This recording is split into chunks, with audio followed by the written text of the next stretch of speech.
Makeup by Ariel literally smashed this look on Kylie for the Met Gala, so I had to recreate it. They also listed some of the products on the Kylie website of what he used, but I did try and create this look with all of her products. Going in with the clear brow gel, she doesn't do much of her brows, she keeps them quite natural. Whenever I've watched any of his videos, he's just filled them in ever so slightly with a pencil, so I tried to do the same.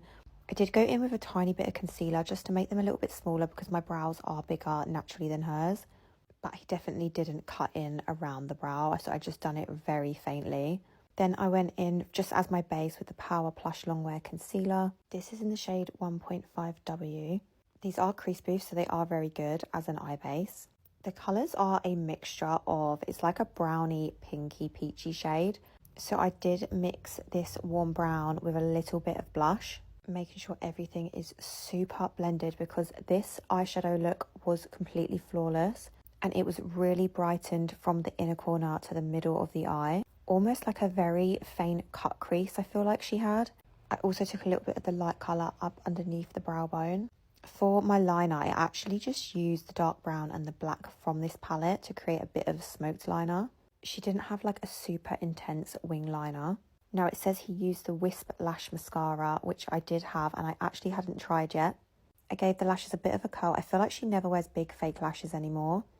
I actually had really good first impressions with this. It was completely clump free and it's meant to last up to 24 hours without flaking or smudging. Lashes, I went in with the Tatty lashes in the style So Seamless.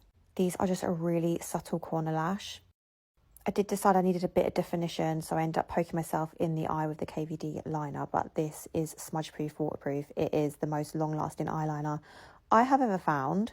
Tiny amount of mascara on the bottom lashes because it looks like they've almost just touched on them but not added length. Went in with the Kylie moisturizer. This moisturizer is actually really good for anyone who's oily because it leaves no oil or grease on the skin, and this is just going to help give a nice glowy base.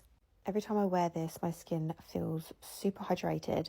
Obviously had to use the Power Plush Longwear foundation. I actually really rate this foundation. I've used it plenty of times. It gives a really good coverage that you can build up, but it's super weightless, just doesn't feel like you've got any foundation on your face. Then back in with the concealer. This one's in the shade 3N, just to lighten and brighten. This had a more peachy pinky tone as well because the foundation shade I've got is a little bit too yellow for me.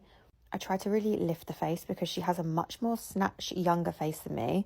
She had the shade Toasty Bronzer on. I'm actually using the shade Tequila Tan because I didn't have that colour, but they do look very similar. Mine's just slightly lighter. I try to contour my face as much as possible to make my cheekbones like hers. For the blush, it says that she used the shade Make Him Blush, which is her new powder blush sticks, which are super blendable and creamy. I added a little bit of the shade Breakfast in Bed as well because I felt like it just didn't give enough pink. Lip liner, she used the Precision Pout lip liners in the shade Coconut. So I'm going in with that exact colour.